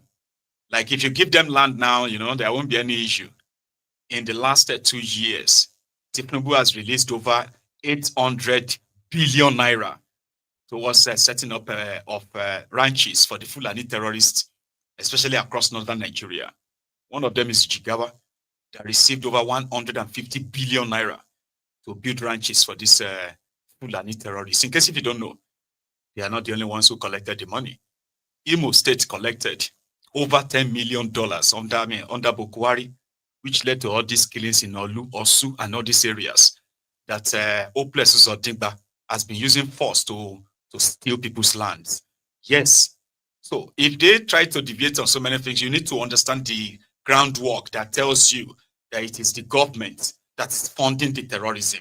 There is no plan of, punishing them, jailing them. No. Rather, they are using Nigeria money to buy some of these your state governors. They are giving them money to set aside land. Call it any name in the name of this for now, but reserve the land for this Fulani terrorist. So if the American comes and say your government is funding terrorism, your government is behind all these killings, do you really think that is just something they make up from the blues? I don't think so. And I think this person doesn't as well. Because according to him, the best thing for them to do right now is not to grandstand. It is not to misrepresent situation. It's for everybody to begin to come to that reality that whatever it was, they were all doing. It is time to wrap it up. It is the time to wrap it up. All the pretenses and all that should be over. And it's coming from somebody that we call the garbage, Adamumu garbage. It's beginning to make some sense now. I saw so many people making sensational remark. There is this resurgence of patriotism in Nigeria, which is quite sweet, that everybody is now talking, on behalf of Nigeria against the United States invasion. It's actually nice, that now suddenly we are discovering that Nigeria's sovereignty is very important. But while we do that, we have to be very pragmatic and responsible not to create a diplomatic row with the United States. You see, Nigeria has long been invaded by not just one country, but 4 countries. 4 countries are actively in operations in Nigeria. So this resurgence we see of ISWAP, Boko Haram, Ansar, Dine, bandits, you think it's Nigerian forces, right? Or you think they are just some random villagers that suddenly discover some massive amount of machine guns somewhere and they started bombing people, right? No, guys. If you are a very keen observer of global conflict, you should know that this is orchestrated from the outside. So the invasion has long taken place, and you don't expect US to come, with some weapons like they did in Iraq, like they did in Afghanistan, and start bombing over the sky. That is not what we should expect. That is not it at all. So anybody that is expecting to see some airstrikes coming to bomb and all those kind of things, and US boots on the ground, I think most of us are just making a very sensational thinking or assumption based on past experiences of the United States, interaction in the first part of the century. But that is no longer the way the US wage war against any country, no longer. Look at the crisis that is happening all over the world. See what happened in Syria. Do you think that Al-Jolani was the one that staged this attack against Assad that resulted in him being metamorphosed into Ahmed al-Sharaa and becoming the president of Syria? So we should be very careful not to cause diplomatic row, especially that our top military commanders, especially the new service chiefs, were mostly US trained. Their tactical and strategic operations framework and studies and training is done by the US. So technically they know how to operate and commandeer amounts of US weapons. So should we not create a very conducive environment where US weapons can continue to come to continue to help us wage the war that is already being made against our country? Then we will render our military and our special forces ineffective in the war against terror in Nigeria. And that is truly when you will see the effect of invasion, when you cannot define the enemy. Is a guerrilla, is coming with a masked face as a terrorist, and you have nothing and nowhere to report him. So it is very important for us to be very careful in the way we do that. Also, the government handling of the entire situation is completely amateurish. You can't be doing media diplomacy. Everybody is just throwing every statement from everywhere, within the government communication machine, and all those things, full of sycophancy, but then trying to show as though that diplomacy is helping. Diplomacy is not done that way. Before US can designate Nigeria as country of particular concern, they have built an archive and database of something that has been happening since Jonathan regime. In fact, since 2009. In fact, to say the truth, it is the same people within our government in the APC that when I reported the genocide against Christians first in 2014 to Washington, D.C., to the State Department. So now that the whole thing is coming back again, we should be very mindful not to be deemed, to be responsible for what we accuse others of. So therefore, jumping around media diplomacy is causing more damage, to the effort to bring about peace, and that quarrying and causing diplomatic row between Nigeria and the United States now is much more dangerous to us, considering the fact that our military only know US weapons, than continue to confront them. So therefore, confrontation doesn't make sense. In case if you have ever been in the simulation class, you should know that if US want to invade Nigeria, it doesn't take more than 72 hours to degovern the country. So we don't need to be overly sensational about this issue. We have to apply highest level of wisdom, responsible approach, proper diplomacy, and trying to make sure that this issue does not escalate beyond what we can control. Yes, we are patriot. Yes, we want to protect our sovereignty, but damage has been done, and we have to fix this damage with a very, very responsible approach so that we don't go and cause more damage while thinking we are trying to fix damages. So some of our religious leaders and our influencers that are making sensational statements accusing United States, calling Donald Trump names, we need to be very careful. I have been staunch supporter of Pan-Africanism. I have always stood against American hegemonic imperial agenda. But on this particular matter that affects my own country, I want us to apply wisdom, I want us to apply responsibility, and I want us to apply pragmatism if we truly want to succeed in trying to prevent ourselves from the looming danger that is already on our doorsteps. Thank you. I saw so many. He did his best. For those of you who knew the guy very much, yeah? Adamu garbage. It is always garbage in, garbage out, especially under Bukwari. Then when this Tinubu started, it was like didn't have any chance. So now he is using his brain. Every advice matter, right?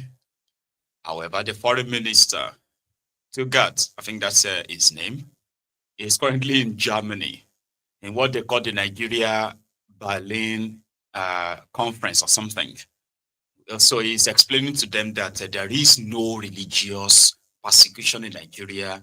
Nigerian government is not, sponsoring any genocide and the blah. In their effort to try to control the narrative. Also, Tugat is in Germany. Watch this. Time for questions. The first question goes to Ms. Gerhäuser from Deutsche Welle. Thank you very much, Mr. Honorable Minister Toga. I would like to address a question to you.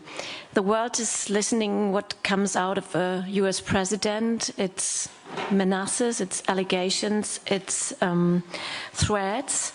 How do you react here in Berlin with a strong partner at your side? Well, I react by showing you what we have. I think the document that we came along with is what I want to show her. What we've done is we've articulated what our Constitution says about religious freedom, what our federal laws say about religious freedom, and no, not this. It's inside. No. This. Nigeria's constitutional commitment to religious freedom and rule of law. All the answers are in there. And this is what guides us. And this is what shows that it's impossible for there to be a religious persecution that can be supported in any way, shape, or form by the government of Nigeria at any level, be it federal, be it regional, be it local. It's impossible. And our laws are there, and all the answers lie in this. And what we are trying to make the world understand is that we should not create another Sudan. Nigeria has a population of 230 million souls. It's the largest democracy on the African continent. It's the largest country on the continent. We've seen what has happened with Sudan, with agitations for the partitioning of Sudan based on religion, based on tribal sentiments. And you can see the crisis, even when the partitioning was done according to religion or according to tribe. We're today talking about how to resolve crisis, not only in Sudan, northern Sudan, but also in southern Sudan. So it's important. And who gets left behind to work towards resolving such problems? It's us.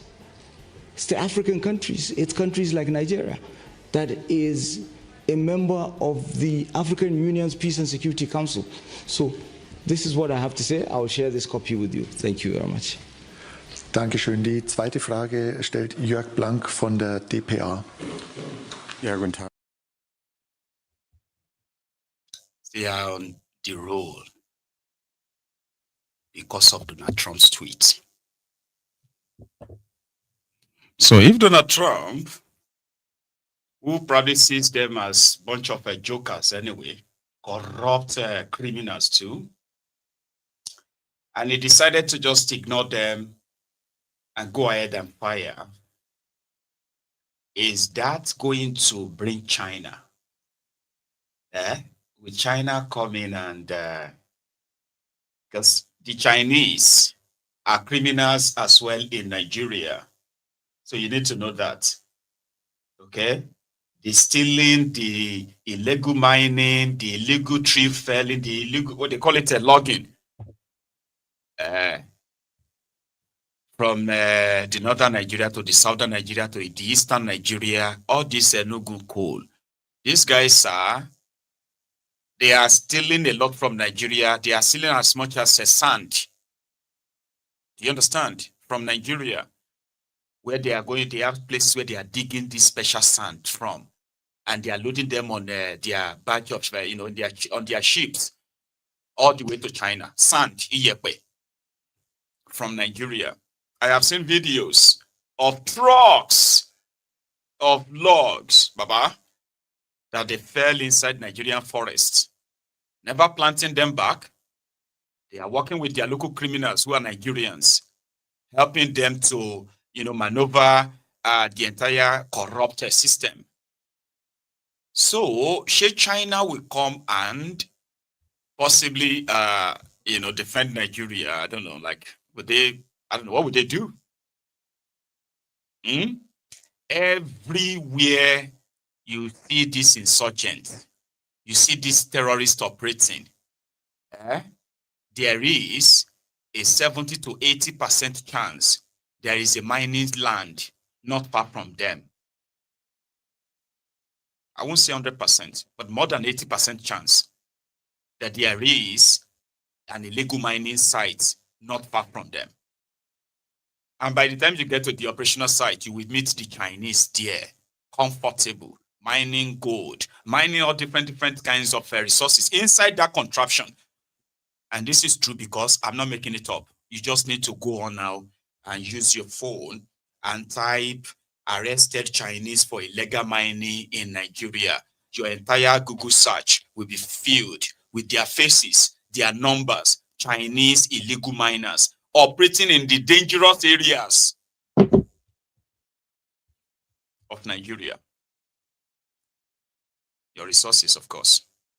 So Tugart is following that same trend to tell people that characterizing the killings in Nigeria as religious is wrong, and therefore it's going to set Nigeria up not exactly going after these terrorists, which is what everybody is demanding for. Like, that's what everybody is demanding. Go after them. Deal with them. Let Christians and Muslims live. Let Nigerians live peacefully. That's what the people are saying. We don't need your narration. We don't need your explanation and the rest of that because you are lying. What people want is to get these terrorists out of the way. Bim. So if you can't, then get the hell out of here. But no, they won't. They went for another, I think for another kind of like a forum, right? And they are discussing what they call it. We are now having a good economy. The economy is this or that. Have you heard that Tinubu want to borrow 1.5 trillion naira to fund from the local banks in Nigeria to fund 2025 budget? Have you heard that? Have you also heard that he's also, begging for another $1.5 billion from the World Bank to fund the 2025 budget? Well, listen to this. Where does China fit in this? You talked about infrastructure, and China has come in with both money and skill, financing for infrastructure across Africa. Is there a bigger role for China in that area of the economy? Certainly the experience with other African countries has certainly been rather mixed in taking Chinese infrastructure projects and the financing that comes with it. As I said earlier, there's a tendency to take a Minecraft approach to Africa. It's not a game, and we are not infants. We know what is good for us, what's in our interest, so we don't need to be protected. We can protect ourselves when we're dealing with China. China's Belt and Road Initiative is good for Africa. It is something that is already benefiting countries like Nigeria, the linkages, and we are looking towards achieving similar results with Europe, with the Global Gateway Initiative, and of course other partners, the US, India, Brazil.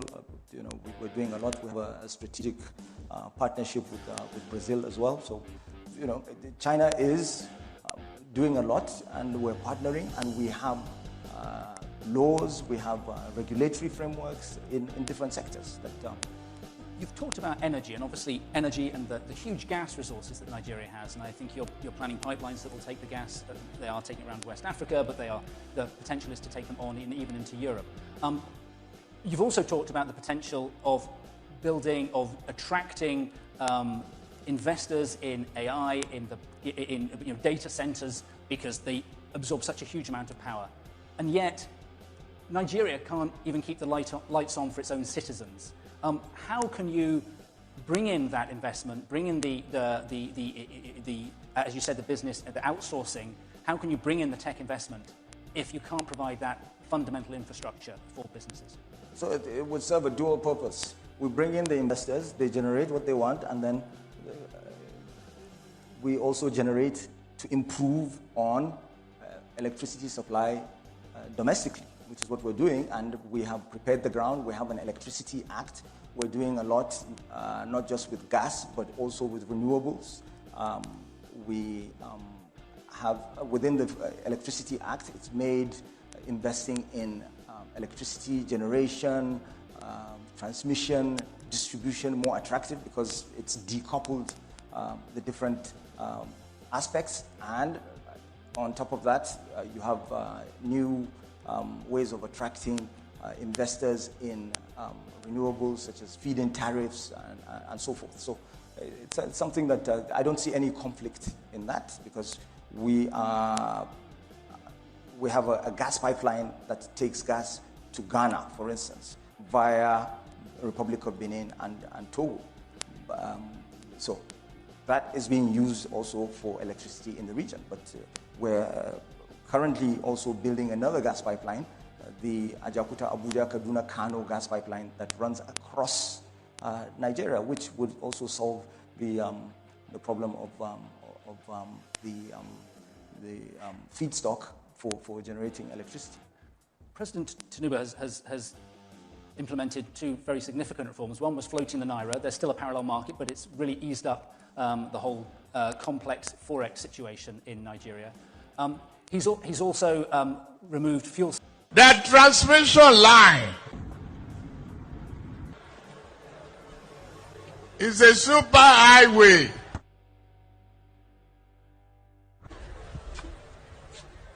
For generated electricity and power.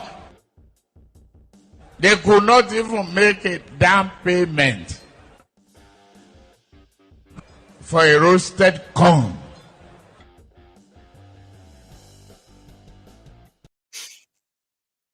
Do you know that since APC, Egbekegbe, came to power in 2015, and this was 10 years ago, they have added 0 megawatt of electricity to Nigeria national grid? Would you believe that? You should, because it is true. When APC Egbekegbe took power in 2015, listen to this. Nigeria was generating over 8,000 megawatt of electricity and then distributing at the time 6,000 megawatt electricity. 10 years after APC, Egbekegbe took power in Nigeria, Nigeria is currently, the power generation in Nigeria currently stood at 5,500. That's how much Nigeria is generating right now, electricity. And the distribution has even fallen further to 3,500 megawatt electricity being distributed. But guess what? They are building a $1 trillion economy in 2030. The question they asked that Mugu was that you are talking about building a data center. Do you know what it takes to run or power a data center? AI. You can't even like put the light on for your people. And he went on and on, started talking about gas to Ghana, gas to Togo, gas to Gidikon, and then rambling on and on and on. But you can sit down there and listen to the lies that your economy is blah, blah. When they meet real people that ask them real questions, it doesn't take time. It doesn't take much time to see through their incompetence, even when they are dressed in a nice fancy suit. You still see through it. No? Here is somebody's advice for them if they will take it, dealing with Trump. I was asking about a global standard on how to maintain, coordinate a training institution for security agencies. What are the global standards? How often do you? Because this, the president had now asked governors to pay visits to all the security training institutions in the country and see, and they are in very sorry state of the different security agencies. Where did we go wrong? How do we build a standard? I know we are terrible people when it comes to maintenance. We rarely maintain anything. We rarely maintain roads. We rarely maintain national infrastructure. So security is our security architecture too, we don't maintain it. It's the same problem. What is the global standard in keeping as a solid security training center? The global standard is that we must fund security adequately, get the schools updated, get their curriculum updated. If our military, the state security service, all the agencies, they attend courses abroad. And they come back, you see that it is not the same standard that they have in their training institutions that we have here. It's deplorable and condemnable, the conditions where our security operatives are trained. And you probably will say, well, I think it's a good time for some reasons that the new service chiefs have not even settled down. They've just been sworn, getting their oath of office, yes. And Donald Trump dropped the bombshell. Do you think for some reasons it's a good thing, that those who say it's a good timing for them not to be too comfortable in office and get the job done? What's your view? You see, it's a very serious matter. When you talk of Donald Trump's, I take a very serious exception to the statement credited to Donald Trump, because he says what he wants to do and he will go ahead and do it. So it's not a play that we can just gloss over and overlook. So I think the federal government should take Donald Trump seriously. So we should see it as a threat, not just a statement. Yes, it's a threat, because you think that Donald Trump can come truly gun blazing into Nigeria, a sovereign nation? Where is the ECOWAS Charter? Where is the United Nations Security Council Charter? Where is all those protocols, the international laws and procedures and protocols? Where are those? You see, why I say that we should take this matter seriously is because Trump does not even obey laws. He acts the way he likes. He's mindless and will go ahead to do whatever he wants, irrespective of the protocols. So that is why Nigerian government, I'm calling on the Nigerian government, to explore all diplomatic channels, to ensure that this is possibly, if Trump, the president of the United States, had come out to say, these are my observations, and let us see how we can come out of this problem. Yeah. There's no harm if he says he's coming to flush out all the terrorists. Isn't it a good thing, if you look at it from some people's point of view, that why is anyone afraid? If Donald Trump says he wants to come and take out all the terrorists who are killing innocent people, should we not be happy? No. Like you rightly pointed out, Nigeria is a sovereign state. With over 200 million people, we are regarded, rightly or wrongly, as giants of Africa. So you can't just come and trample on Nigeria. And besides, if you look at the situation, other world powers will not sit down and fold their hands if Trump tries and invade Nigeria. Canada has given support to the US. China is warning that Trump should not invade Nigeria. So I think it becomes recent history. I mean, you are a security consultant, and I don't say Trump does not care. Trump behaves like a bully. You see what Trump did in Iran. He went and bombed their nuclear facility, and nothing else happened. Nothing happened. Compared to in terms of military power, that those who say we can't stand shoulder to shoulder with Iran, and yet Trump did what he did. No, but I am shocked because we've had excellent relationship with the United States in terms of exchange of arms, collaboration. So I think you should have used that diplomatic channels because no matter what happens, every Nigerian life matters. I'm not in that school of thought talking about Muslims, Christians, and whatever name you call it. We should rather focus on the things that will bring us together instead of those things that separate us. Give me a moment, Mr. Jeffrey. And the threats to our nations, they don't sleep. They're watching our every move. Iran, Russia, China, North Korea, ISIS, Al-Qaeda. They may be watching this right now. Our military should not be mistaken for a cable news gabfest show. We don't care what you look like. We don't care who you voted for, who you worship, what you worship, who you love. It doesn't matter if your dad left you millions when he died or if you knew who your father was. We have been honed into a machine of lethal moving parts that you would be wise to avoid if you know what's good for you. We will not be intimidated. We will not back down. We've seen war. We don't want war. But if you want war with the United States of America, there's one thing I can promise you, so help me God. Someone else will raise your sons and daughters. Yeah. Tracking dope, turn me to a superhero. Yeah. Hit that pill, turn me to a superhero. Yeah. We have seen war. We don't want war. If you want war with the United States of America, we will promise you something. Somebody else will raise your kids. Don't be me talk about.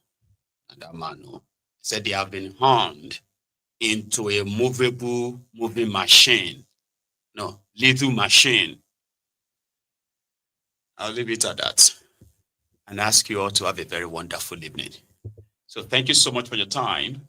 And remember, your offering is you liking the broadcast. Kindly do like the broadcast, share it, right? And subscribe onto the channel as well if you enjoyed the chat this evening. Tomorrow is another day. Remember, tomorrow is the day we expect Maazi Nnamdi Kanu to submit his final written submission, I think, statement. So, and then they are going to tell us when they want to give judgment. Until then, pray that we won't wake up tomorrow, that America has launched an attack on the terrorists in Nigeria, because the 72 hours is about to lapse. Please have a wonderful evening, everyone. And good night from here.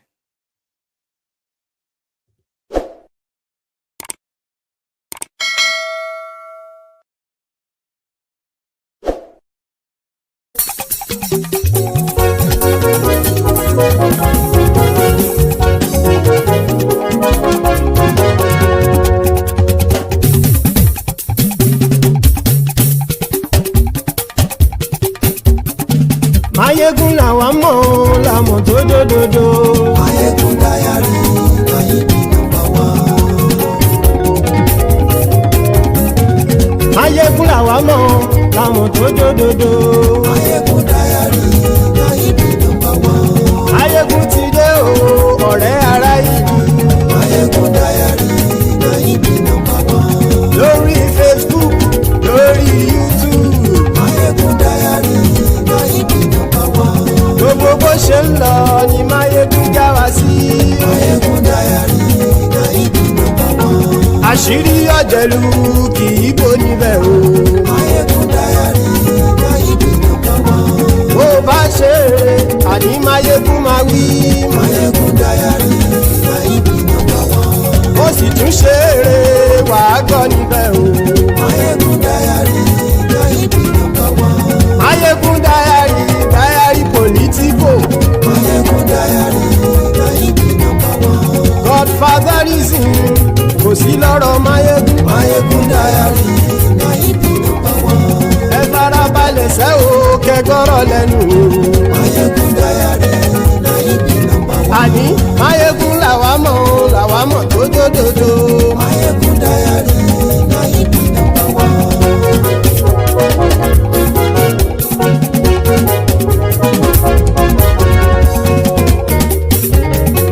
Àní ẹ̀sùn ràkì. Mayegun ti dé. Mayegun ti dé. Ọ̀jẹ̀lú ẹ̀sùn ràkì. Mayegun ti dé. Àní ẹ̀sùn ràkì. Mayegun ti dé. Lórí Facebook. Mayegun ti dé. Àní ẹ̀sùn ràkì. Mayegun ti dé. Lórí YouTube. Mayegun ti dé. Àní ẹ̀sùn ràkì. Mayegun ti dé. Bọ́ bàbá gbé wúrẹ́. Mayegun máa wí. Àní ẹ̀sùn ràkì. Mayegun ti dé. Ijó ìgbádìyẹ. Mayegun máa wí. Àní ẹ̀sùn ràkì. Mayegun ti dé. Pẹ̀sìdó bá rúfin o. Mayegun máa wí. Àní ẹ̀sùn ràkì. Mayegun ti dé. Kí gómìnà kówó jẹ. Mayegun máa wí. Àní ẹ̀sùn ràkì. Mayegun ti dé. Ọlọ́pàá ti ń darí bá. Mayegun máa wí. Àní ẹ̀sùn ràkì. Mayegun ti dé. aṣòfin tí ń rúfin o. Máyégún mami. àní ẹ̀sùn làkì. Máyégún ti dé. òpùrọ́ olóṣèlú. Máyégún mami. àní ẹ̀sùn làkì. Máyégún ti dé. ọ̀jẹ̀lú ẹ̀sùn làkì. Máyégún ti dé. àní ẹ̀sùn làkì. Máyégún ti dé.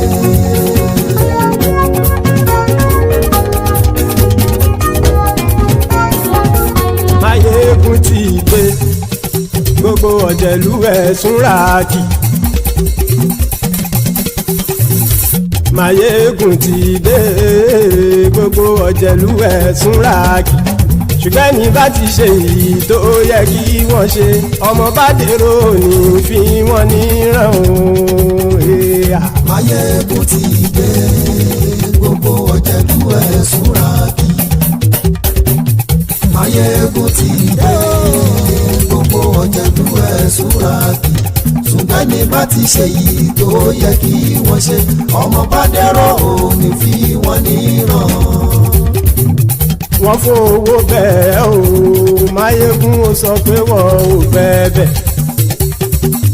wọ́n fowó bẹ́ẹ̀ Máyégún ó sọ pé wọ́n ò bẹ́ẹ̀ oníkan ṣáàtì ṣe èyí tó yẹ kí wọ́n ṣe fáwọn ará ìlú tó gbé wọn débẹ̀ o àyè. Máyégún ti dé. gbogbo ọ̀jẹ̀lú ẹ̀sùn làkì. Máyégún ti dé. gbogbo ọ̀jẹ̀lú ẹ̀sùn làkì. ṣùgbọ́n ní bá ti ṣe yìí tó yẹ kí wọ́n ṣe ọmọ bá dẹ́rọ̀ òní fi wọ́n níran. kì máa yí ṣe eré ọ̀rọ̀ yìí kì í ṣe ẹ̀fẹ̀. kì máa yí ṣe eré ọ̀rọ̀ yìí kì í ṣe ẹ̀fẹ̀. ẹni bá ti lè lẹ́bọ̀ lẹ́rù o ọmọ bá dèrò kàṣàyè tú wọn síta. Máyégún ti dé. gbogbo ọ̀jẹ̀lú ẹ̀sùn làkì. Máyégún ti dé. gbogbo ọ̀jẹ̀lú ẹ̀sùn làkì. ṣùgbọ́n ní bá ti ṣe yìí tó yẹ kí wọ́n ṣe ọmọ bá dẹ́rọ̀ òní fi wọ́n níran. tẹnitẹni ọmọ Máyégún ọ̀rẹ́ ara ìlú mọ̀mọ́ ni mo fọlọ́hún sọ ẹ̀ bá kìlẹ́bù lóòótọ́ olódodo ìlú ọ̀tá ìlú mọ̀mọ́ ni ìwọ ṣá máa ń ṣọ́ra kò sì mọ́ bẹ̀rù bọ́tà ń lè rí bóníṣègùn lé káwọn mọ̀mọ́ fi ṣera wọn ni ó ti dẹrùn tí wọn ò gbọ́dọ̀ sì mọ́ bẹ̀. èèpo ọ̀gọ̀ lọmọ bá dérò tàjẹ́ ò gbọ́dọ̀ jẹ́ ó ti jọba lórí àbínú ẹni kò sì mọ́ bùyà àìsíwọ́lu ní ẹnìkẹ́ ìgbódì ẹyin lábàrá o ó kó ẹni tó bá dán wò á kàmù. Máyégún ti dé. gbogbo ọ̀jẹ̀lú ẹ̀sùn làkì. Máyégún ti dé. gbogbo ọ̀jẹ̀lú ẹ̀sùn làkì o. ẹni bá ti ṣe yìí tó yẹ kí wọ́n ṣe ọmọ bá dèrò òní fi wọ́n níran o. Máyégún ti dé. gbogbo ọ̀jẹ̀lú ẹ̀sùn làkì. Máyégún ti dé. gbogbo ọ̀jẹ̀lú ẹ̀sùn làkì. ṣùgbọ́n ní bá ti ṣe yìí tó yẹ kí wọ́n ṣe ọmọ bá dẹ́rọ̀ òní fi wọ́n níran.